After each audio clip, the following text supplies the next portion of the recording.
India गठबंधन के दो घटक आपस में जुबानी जंग लड़ते देखे जा रहे हैं।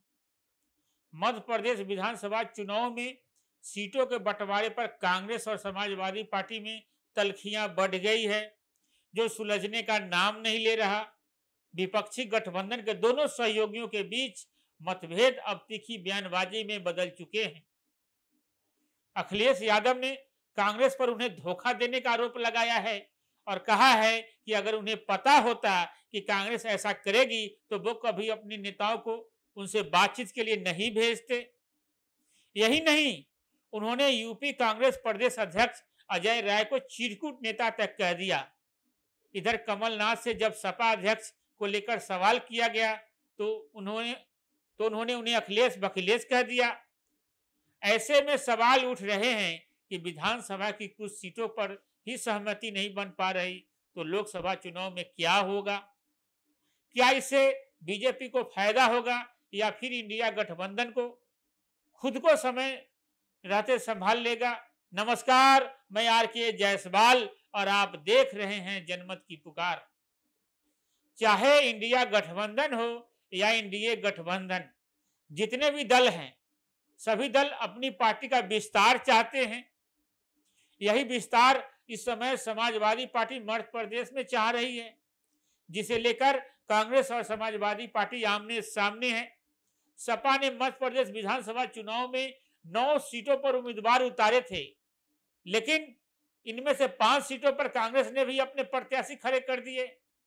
इसे लेकर अखिलेश ने कांग्रेस के प्रति नाराजगी जताई, उनसे जवाब मांगा। साथ ही साथ अखिलेश यादव कहते हैं कांग्रेस अपने चिरकुट नेताओं से हमारी पार्टी के बारे में ना बुलवाए। उनका यह निशाना कांग्रेस के प्रदेश अध्यक्ष अजय राय की ओर था, जो अखिलेश को लेकर बयान दे रहे थे। उनकी इस टिप्पणी पर जब अजय राय से प्रतिक्रिया मांगी गई तो अजय राय ने भी जोरदार पलटवार कर दिया। अजय राय कहते हैं जो अपने सम्मानित पिता की इज्जत नहीं कर पाए वो हमारे जैसे साधारण लोगों की क्या करेंगे। इसके साथ ही अजय राय ने इस सवाल पर भी जवाब दे दिया कि आखिर कांग्रेस ने मध्य प्रदेश में सपा की सीटें क्यों नहीं दी। अजय राय कहते हैं भाजपा से कौन मिला है? इससे पहले 7 उपचुनाव हुए। यूपी में घोसी में उपचुनाव हुआ, कांग्रेस ने बिना समर्थन मांगे सपा को समर्थन दिया और सपा कैंडिडेट भारी मतों से चुनाव जीता। उसी समय चुनाव बागेश्वर के भी हुए, सपा वहां अपना कैंडिडेट दिया और वहां चुनाव लड़ाया, लेकिन वहां भाजपा चुनाव जीत गई, कांग्रेस हार गई। तो यह साबित हो गया कि भारतीय जनता पार्टी के साथ कौन मिला है और कौन बी टीम के रूप में काम कर रहा है। ये उत्तराखंड में पता चल गया, अभी मध्य प्रदेश में भी पता चल जाएगा। इस पर सपा ने भी पलटवार किया है। अखिलेश यादव कहते हैं जैसा व्यवहार कांग्रेस करेगी वैसा ही हमारी तरफ से भी होगा। अखिलेश ने धमकी वाले अंदाज में गांधी परिवार की परंपरागत सीटों अमेठी और रायबरेली को भी लेकर आगाह कर दिया है। इन दोनों सीटों पर समाजवादी पार्टी लगातार कांग्रेस को सपोर्ट करती रही है। गठबंधन नहीं होने पर भी इन सीटों पर समाजवादी पार्टी अपना प्रत्याशी नहीं उतारती है। अखिलेश कांग्रेस से भी ये कहते हैं कि अगर आप किसी भी भ्रम में हैं तो बीजेपी से मुकाबले में सफल नहीं हो सकते। इन दोनों पार्टियों के बयानों के बीच एमपी में कांग्रेस से सीटें नहीं मिलने पर सपा अध्यक्ष अखिलेश यादव ने अब ऐलान कर दिया है कि उनकी पार्टी को पिछले चुनावों में जहां अच्छा वोट मिला था या फिर जहां पर उनके प्रत्याशी जीते थे उन सीटों पर इस बार भी समाजवादी पार्टी चुनाव लड़ेगी।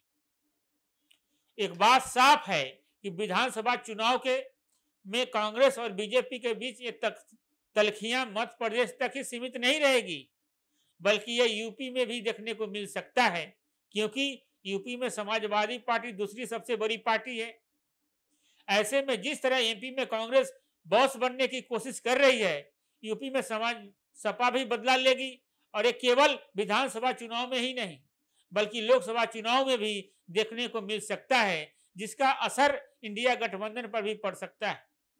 आखिर तक वीडियो देखने के लिए बहुत बहुत धन्यवाद। मिलते किसी और नए खबरों के साथ। नमस्कार।